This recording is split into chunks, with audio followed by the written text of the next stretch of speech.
तो अभी हम ह्यूमन ईयर को ही डिस्कस करेंगे। किसको डिस्कस करेंगे? ह्यूमन ईयर को। ये बेटा इंटरनल ईयर है, ये डायग्राम आपका इंटरनल ईयर का है, ठीक है।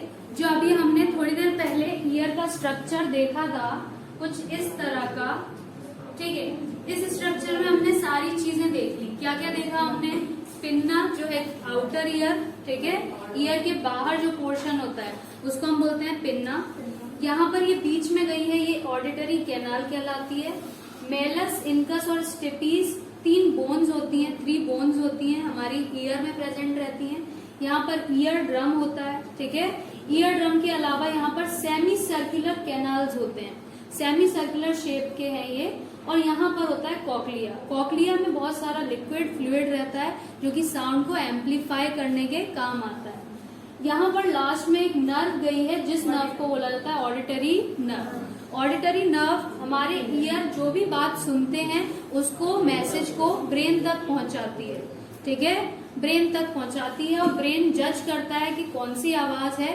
मेमोरी के बेस पर हमें इंफॉर्मेशन देता है कि ये वॉइस इस चीज की है या दूसरी चीज की है, ठीक है। यहाँ पर होती है यूस्टेशियन ट्यूब।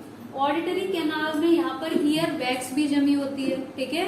ईयर वैक्स होना बहुत जरूरी है बच्चों। कभी कभी हम क्या करते हैं, कभी कभी वैक्स को रिमूव करने के लिए हम कुछ शार्प चीज को यूज कर लेते हैं, मैच स्टिक को या किसी और चीज को। उससे क्या होता है, इससे प्रॉब्लम हो जाता है। हमें सिर्फ बाहर का पोर्शन क्लीन करना है, बस इतना।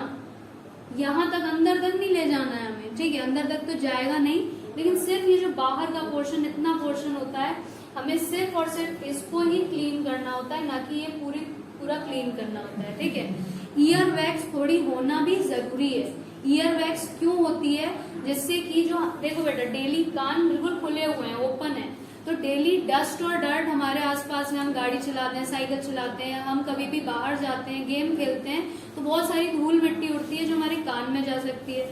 कोई इंसेक्ट या कुछ होते हैं छोटे छोटे जो हमारे कान में जा सकते हैं।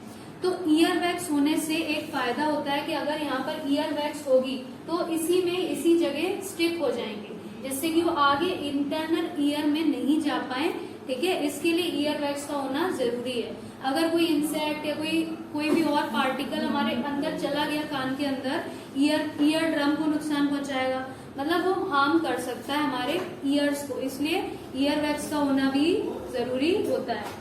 अब देखिए, कुछ डायग्राम के थ्रू मैं आपको एक्सप्लेन करूंगी ये सारी चीजें किस तरह से दिखती हैं। हम इस पूरे ईयर के एक एक पार्ट को कट करके देखेंगे, ठीक है। कट मतलब मैं इसको कट नहीं कर रही हूँ, बस मैं एक एक पार्ट को आपको डिफरेंट, अलग अलग करके, सेपरेट करके, सेग्रीगेट करके दिखाऊंगी यहाँ पर कि कौन सा पार्ट क्या बता रहा है, ठीक है।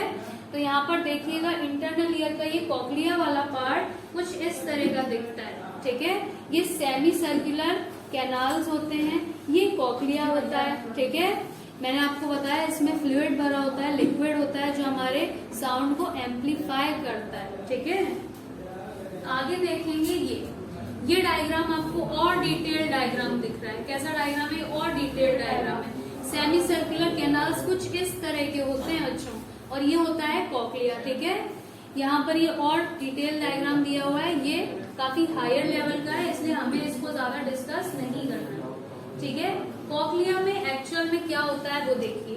तो बच्चों, यहाँ पर मैंने आपको बताया था कि 3 बोन्स होती हैं, मेलस, इनकस और स्टेपीज। हमारी बॉडी की सबसे छोटी बोन होती है स्टेपीज, ठीक है, स्टेपीज। तो बेटा, इनकस, मेलस और स्टेपीज, जैसे कि ड्रम पर हम कोई चीज हिट करते हैं तो आवाज आती है ना एकदम से, वैसे ईयर ड्रम के बाद ये जो बोन है ये आगे जाकर ये हिट होती है, और साउंड जो है पूरा मैकेनिज्म अभी मैं आपको समझाऊंगी किस तरह से होता है, फिर आगे आकर के हमें साउंड सुनाई देगी, ठीक है। तो यहाँ देखना, कॉकलिया के बारे में क्या बताया है। ये कॉइल्ड स्ट्रक्चर होता है स्नेल के शेल की तरह। अगर आप इसको देखें तो आपको स्नेल के शेप की याद आ रही होगी कुछ। स्नेल का शेल जो है वो भी कुछ इस तरह का होता है। स्नेल जो है उसका शेल कुछ इस तरह का स्ट्रक्चर होता है, ठीक है। कंसिस्ट, इसमें सेंट्रल एक्सेस होती हैं और कुछ कैनल ट्यूब्स होती हैं, ठीक है। कॉकलिया को समझेंगे कैसे आपकी मैकेनिज्म ऑफ हियरिंग होती है।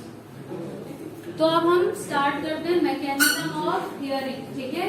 हियरिंग मैकेनिज्म मीन्स हमें सुनाई कैसे देता है। तो now we will discuss the mechanism, ठीक है। फर्स्ट ऑफ ऑल जितनी भी साउंड वेव्स होती हैं उसको हमारा पिन्ना पोर्शन, जो हमारे ईयर का पोर्शन होता है, वो कलेक्ट करता है। ठीक है, जो हमारा पिन्ना है वो सारी साउंड को कलेक्ट करता है और आगे पहुंचाता है। ठीक है, साउंड वेव्स डिस्टर्ब करती हैं टिम्पैनिक मेम्ब्रेन को। टिम्पैनिक मेम्ब्रेन बच्चों ईयर ड्रम को ही बोला जाता है। ईयर ड्रम जो टिम्पैनिक मेम्ब्रेन है वो, ठीक है। तो साउंड वेव से हमारा जो ड्रम है, मतलब ईयर ड्रम, वो एकदम से डिस्टर्ब हो जाता है। मैंने आपको क्या बताया था, डिस्टर्बेंस ही एक तरह से जो वाइब्रेशन है उसी से साउंड प्रोड्यूस होती है। ठीक है, तो हमें हमारा जो टिम्पैनिक मेम्ब्रेन है उसमें एक डिस्टर्बेंस फील होती है। ठीक है, जो किसके वजह से हो रही है, साउंड वेव्स के कारण। इसके बाद vibrations of tympanic membrane is transmitted to the oval window. जो हमारे ईयर्स में ओवल विंडो होती है, वो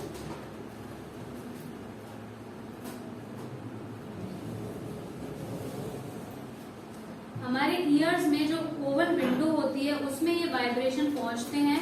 ठीक है, टिम्पैनिक मेम्ब्रेन की जो ओवल विंडो होती है उसमें ये डिस्टर्बेंस, ये वाइब्रेशंस पहुंचते हैं। इसके बाद vibration of the oval window कहाँ पर पहुंचेंगे हमारे, ठीक है, आगे जो हमारे स्टिपीज, मेलस, इंकस, इनकी हेल्प से।